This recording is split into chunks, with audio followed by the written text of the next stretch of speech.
मोअज़्ज़िज़ नाज़रीन, क्या आप इस बात से इत्तेफाक करते हैं कि बदरूहें किसी भी जगह पर कब्जा कर लेती हैं? आज हम इटली के एक ऐसे ही आइलैंड के बारे में आपको बताएंगे जहाँ पे बदरूहें बसती हैं। लेकिन उससे पहले अगर आपने हमारे चैनल को सब्सक्राइब नहीं किया तो प्लीज सब्सक्राइब कर ले, बेल आइकन को प्रेस करना मत भूलिएगा। इटली का आइलैंड देखने में बहुत ही ज्यादा दहशतनाक लगता है। इस आइलैंड ने आज तक 1,60,000 लोगों की जान ली है। कहा जाता है कि इस आइलैंड पर बहुत साल पहले लाइलाज और खतरनाक मर्ज में मुब्तला लोगों को ला के रखा गया था ताकि इनकी बीमारी और लोगों में ना फैल सके। लेकिन जैसे जैसे मरीजों की तादाद बहुत ज्यादा बढ़ गई तो इनको जिंदा जला दिया गया।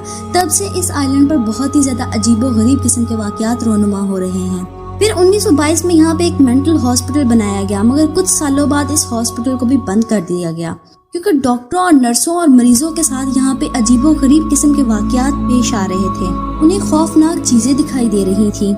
इसके बाद इटली की हुकूमत ने इस जगह को बसाने की बहुत कोशिश की, लेकिन यहाँ पे रहने के लिए कोई भी तैयार नहीं। जो भी आता वो यहाँ से भाग जाता। इस राह से बहुत सारे लोगों ने पर्दा उठाने की कोशिश की, लेकिन कुछ लोग अपनी जान से हाथ गंवा बैठे।